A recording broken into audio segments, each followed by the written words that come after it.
ബാറ്ററിയുടെ ഇത് വല്ല എമർജൻസി എന്തെങ്കിലും ഉണ്ടെങ്കിൽ തീപിടുത്തോ നമുക്കിത് ഓഫ് ചെയ്യാം. ഓക്കെ.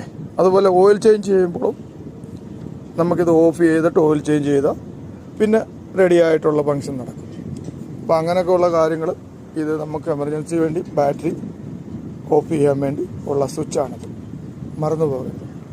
അങ്ങനെ പലതും. ഓക്കെ. അതുപോലെ ഈ പൈപ്പ് ഉണ്ടല്ലോ, ഫിറ്റ് ചെയ്യുമ്പോൾ ഒന്ന് ശ്രദ്ധിക്കണം. ചിലപ്പം അങ്ങോട്ടും ഇങ്ങോട്ടും മാറിക്കിടക്കണം.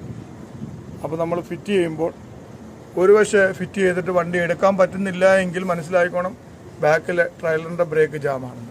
അങ്ങനെയെങ്കിൽ ഈ പൈപ്പ് അപ്പുറത്തേക്ക് ഫിറ്റ് ചെയ്ത് ആ പൈപ്പ് ഇപ്പുറത്തേക്ക് ഫിറ്റ് ചെയ്താൽ മതി. അങ്ങനെയുള്ള കാര്യങ്ങളൊക്കെ ഒന്ന് മനസ്സിലാക്കണം. തുടക്കക്കാർ വരുമ്പോൾ ഈ ട്രെയിലർ നമ്മൾ കുരുക്കുമ്പോൾ പൈപ്പ് ഫിറ്റ് ചെയ്തതിന് ശേഷം വണ്ടി വലിക്കുന്നില്ല എങ്കിൽ, ബാക്കിലെ ടയർ ജാമായിരിക്കുകയാണെങ്കിൽ ഇതിനെ ഒന്ന് ഇളക്കി വീണ്ടും അപ്പുറത്തും ഇപ്പുറത്തും കൊടുത്താൽ അതിൻ്റെ കാര്യങ്ങൾ ഓക്കെ.